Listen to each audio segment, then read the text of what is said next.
Iteka n'umunezero nsubire ngusuhuze nkuhakaze nshuti mukunzi wacu wobandanya kubana natwe ngaha kuri ino mboneshakure igushikiriza amakuru ibiganiro kumwe n'inkuru bigezweho biriko bivugwa irya nino mu gihugu cacu no hakurya y'imbibe z'igihugu cacu mu yandi makungu. Ndaguhaye ikaze, ndaguhaye mwiriwe neza cange mwaramutse bivanye naho udukurikira uherereye kuri uwu munsi w'Imana igenekerezo rya 11 Ruhuhuma 2024.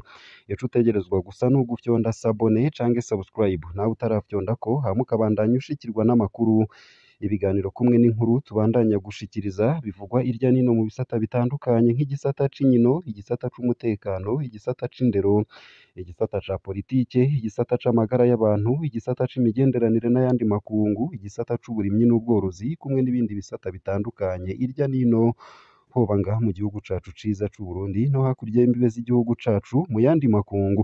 Ndaguhaye ikaze nanagukengurukira cane ngaha kuri ino mboneshakure. Ano makuru rero harabafatiye ku ngingo nkuru zikurikira: abantu benshi barahagaritswe mu isakwa ry'igipolisi riraba badakwije ivyangombwa. Abantu benshi barahagaritswe ku mugwa mukuru w'intara ya Rutana iri mu bumanuko bushira ubuseruko bw'u Burundi mu isakwa ry'igipolisi ryo kuri uwa kabiri mu gitondo. Bamwe barekuwe batanze ihadabu ry'ibihumbi 5 vy'amarundi umwe. Ico gikorwa catanguye isaha 12 camaze amasaha 2. Kubw'ababibonye nyene abaronderwa bari abadakwije ivyangombwa kubw'amasoko mu gipolisi.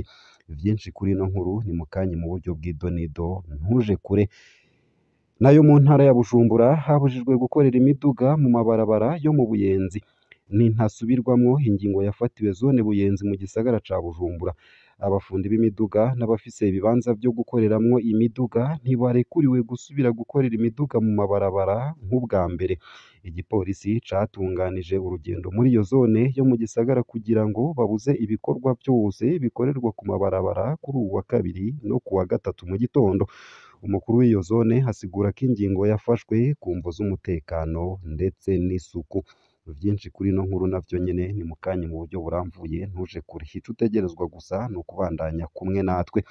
Nayo imabayi hari umunyarwanda ariko arahunga inyuma yo kugandagura uwo bubakanye yafatiwe mu Burundi. Cyprien Nzeyimana umunyarwanda batazira Mwembo yarahagaritswe n'igipolisi c'u Burundi ku mutumba wa Miremera ni muri zone Ruhororo muri komine Mabayi mu ntara ya Cibitoke iri mu buraruko bushira uburengero bw'u Burundi. Parake ya Cibitoke ivuga ko uwo muntu yiyemerera ko yariko ahunga ubutungane bw'u Rwanda yarahejeje kwica uwo bubakanye. Yafashwe n'igipolisi mu gitondo co ku munsi wa kane inyuma yaho abanyagihugu bo ku mutumba wa Miremera batabarije. Uwo mugabo yaciye ajanwa uwo munsi nyene mu gasho k'igipolisi mu ntara. Vyinshi kuri ino nkuru ni mukanye mu buryo buramvuye ntuje kure. Ico utegerezwa gusa ni ukubandanya kumwe natwe. Nayo hanze y'imbibe z'igihugu c'u Burundi nuko imahama mwikambi haye indaro impunzi mu gihugu c'u Rwanda umwana agira kabiri yapfuye ahitanywe n'umuriro kuw'Imana. Umuhungu w'imyaka 3 yarapfiriye kuri uwa kabiri ku bitaro bivuye ku bikomere bikomeye vyaturutse ku muriro wadutse kuri uw'Imana uheze mwikambi ya Mahama mu Rwanda. Uruhinja rw'amezi 9 rwari rwarokotse muri uwo muriro. Ikambi yose iri mu kigandaro. Ni umucanwa wa mbere wadutse uhitana abantu benshi kuva ikambi ya Mahama yubatswe mu buseruko bw'u Rwanda. Umwana agira kabiri yapfuye kuri uwo wa kabiri ku mutaga. Vyinshi kuri ino nkuru navyo nyene ni mukanye mu buryo buramvuye ntuje kure. Ico utegerezwa gusa ni ukumanuka munsi y'ino video hama ugafyona imbere y'ijambo Isange TV haraba handitse ijambo sabone cange subscribe urafyondako hama udushikirije intererano yawe yo kuja turakuronsa amakuru ibiganiro kumwe n'inkuru tubandanya gushikiriza bivugwa irya nino mu gihugu cacu ciza c'u Burundi no hakurya y'imbibe z'igihugu c'u Burundi mu yandi makungu ya kure. Ndaguhaye ikaze nanagukengurukira cane rero. Ano makuru ku buryo burambuye ntunyemerere nyatangurire kuri ino nkuru ivuga ko mu ntara ya Rutana abantu benshi bahagaritswe mu isakwa ry'igipolisi riraba badakwije ivyangombwa. Abantu benshi barahagaritswe ku mugwa mukuru w'intara ya Rutana iri mu bumanuko bushira ubuseruko bw'u Burundi mu isakwa ry'igipolisi ryo kuri uwa kabiri mu gitondo. Bamwe barekuwe batanze ihadabu ry'ibihumbi 5 vy'amarundi umwe. Ico gikorwa catanguye isaha 12 camaze amasaha 2 kubw'ababibonye. Abaronderwa bari abadakwije ivyangombwa kubw'amasoko mu gipolisi. Hategerezwa gusuzumwa ko ikaye y'umuryango yujujwe neza. Umuntu wese atanditswe muri iyo kaye y'umuryango yarahagaritswe. Uko akaba ariko isoko mu gipolisi rivuga. abanyenurugo benshi vyabaye ngombwa ko baha ibiturire abapolisi kugira ngo ntibahagarikwe ku bwabo biraba. Abahagaritswe baciye bajanwa muri komisariya y'igipolisi ca komine, bamwe barekuwe inyuma yo kuriha ihadabu ry'ibihumbi 5 vy'amarundi umwe wese. Ubusuma. Intara ya Rutana iri mu ntara nke zo hagati mu gihugu, abategetsi bategeka ikaye y'umuryango mu banyagihugu. Ntivyumvikana impamvu Buramatari Olivier Nibitanga hadutegeka kugira ikaye y'umuryango kandi dufise iyi karata ndangamuntu. Uko akaba ariko abanyagihugu bavuganye na SOS Media Burundi dukesha iyi nkuru bagaragaza umubabaro. Ku bw'ayandi masoko, igikorwa c'uwo munsi cakozwe mu ntumbero yo kutunyaga. Abategetsi bashizeho ikaye nshasha y'umuryango ata wundi ayigurisha atari bo nyene. Bagomba guheza iziri mu bubiko biraboneka. Ubu abapolisi bari bakaze cane ku buryo hari umukenyezi yajanywe gupfungwa afise uruhinja rw'umwaka umwe gusa. Uko akaba ariko ayo masoko agaragaza umubabaro. Iyo kaye y'umuryango yavuye he? Ikaye y'umuryango yashizweho nko mu gisagara c'ubutunzi Bujumbura inyuma y'igeragezwa ryo gutembagaza ubutegetsi mu mwaka w'ibihumbi 2015 ku mukuru w'igihugu Nkurunziza Pierre. Hari mu ntumbero yo kumenya uruja n'uruza rw'abanyagihugu bo mu makaritiye atavuga rumwe n'ubutegetsi. Ahari abasivile bitwaje ibigwanisho na cane. Buke buke ico gikorwa cahavuye kiba uburyo bwo kwaka imiryango amafaranga.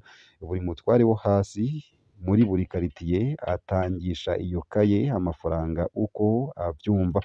Abandi bayikoresha kugira ngo bagirize bamwe mu banyagihugu kuraza abagwanyi mu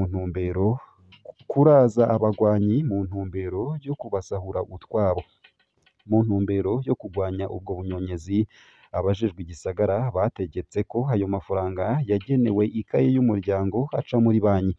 Ariko abanyagisagara babwiye SOS Media Burundi ko uwo mugenzo wasubiriye. Iyo kaye y'umuryango higurwa ibihumbi 3 vy'amarundi irihirwa muri zone. Nguko uko iyo nkuru imeze. Nayo mu ntara ya Bujumbura habujijwe gukorera imiduga mu mabarabara yo mu Buyenzi. Ni ntasubirwamwo ingingo yafatiwe zone Buyenzi mu gisagara ca Bujumbura. Abafundi b'imiduga n'abafise ibibanza vyo gukoreramwo imiduga ntibarekuriwe gusubira gukorera imiduga mu mabarabara nk'ubwa mbere.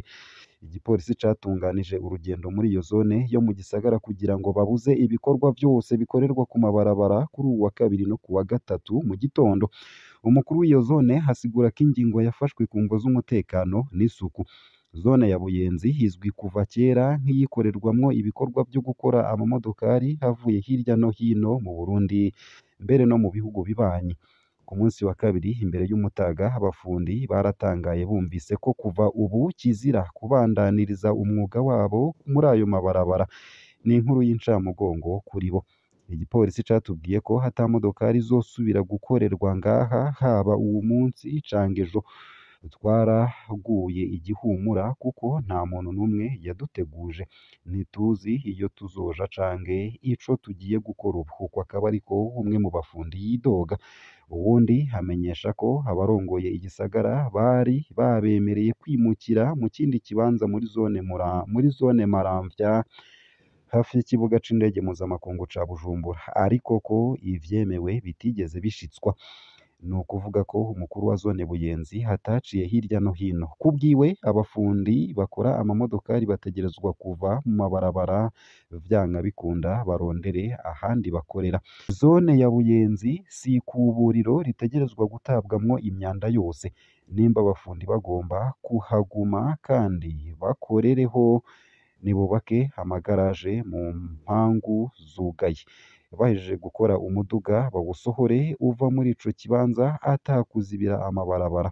Uko akaba ariko vyasiguwe n'umukuru wa zone Sefu niyo nkuru. Yarashimikiye kandi ku kuntu ivyo bikorwa vyo gukora ivyuma bidaha umwanya abanyagihugu ngo baruhuke, bikabuza abanyeshuri gukurikirana ivyigwa kuko haba hari urwamo umunsi wose. Uwajejwe intwaro atomora ko abarongoye igisagara ata kindi kibanza catunganirijwe abo bafundi. Abo babona ko abajejwe intwaro bari kubangira iyo ngingo bakabaha ikiringo co kwimuka. cane ko hari umwuga ugaburira abanyagihugu benshi bo muri ako gace. Ese abafundi na bene amagaraje bakorwako n'iyo ngingo gusa. Abafise amamodokari ubu ntibazi iyo batera baja ubu buyenzi idakora. Bose ntibashoboye kuja gukoreshereza amamodokari yabo mu magaraje yemewe n'amategeko kuko ibiciro biri hejuru. Nayo kandi mu makuru hariko aravugwa yandi nuko i Mabayi hari umunyarwanda ariko arahunga inyuma yo kugandagura uwo bubakanye yafatiwe mu Burundi. Cyprien Nzeyimana batazira Mwembo yarahagaritswe n'igipolisi c'u Burundi ku mutumba wa Miremera, ni muri zone Ruhororo muri komine Mabayi mu ntara ya Cibitoke iri mu buraruko bushira uburengero bw'u Burundi. Parake ya Cibitoke ivuga ko uwo muntu yiyemerera ko yariko ahunga ubutungane bw'u Rwanda, yari ahejeje kwica uwo bubakanye. Yafashwe n'igipolisi mu gitondo co ku munsi wa kane inyuma yaho abanyagihugu bo ku mutumba wa Miremera batabarije. Uwo mugabo yaciye ajanwa uwo munsi nyene mu gasho k'igipolisi mu ntara. Abanyagihugu babonye umunyarwanda ajabutse uruzi Ruhwa ku ruhande rwa Mabayi. Kubera ko imbibe z'u Burundi n'u Rwanda zugaye, baciye batabaza igipolisi, uko akaba ariko ababibonye bigana. Ahagaritswe akabazwa, Cyprien Nzeyimana yemeye ko yahunze inyuma yo kwica umugore wiwe. Ubwo bwicanyi yemera ko yakoze bwoba bwarabereye i Bweyeye muri disirigite ya Rusizi mu Rwanda. Ubu apfungiwe mu gasho ka komisariya y'igipolisi mu Cibitoke. Dufise amakuru ko hava ku gacimbiri Mutasomwa yishe umugore wiwe azwi ku izina rya Floride Mukarutabana hakoresheje isipiri. Abategetsi b'ico gihugu barahawe amakuru. Turindiriye itegeko ku ruhande rwacu kugira ngo tumenye ico dukora. Uko akaba ariko isoko ryegereye parake y'intara ryabwiye SOS Media Burundi. Iryo soko nyene ryemeza ko mu ntwaro i Bweyeye mu Rwanda bari batangirije abategetsi mu Cibitoke, bakavuga ko bariko bararondera umuntu yogerageza kujabuka urubibe inyuma yo kwica umukenyezi wiwe. Ngaha akaba ariho nsoreje ano makuru nari naguteguriye ariko avugwa irya nino mu gihugu c'u Burundi no hakurya y'imbibe z'igihugu c'u Burundi mu yandi makungu.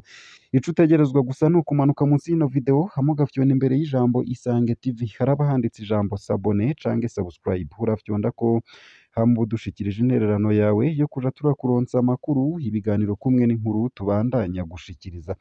Ndakwipfurije kubandanya uragira ibihe vyiza ndetse n'umunsi mwiza w'Imana.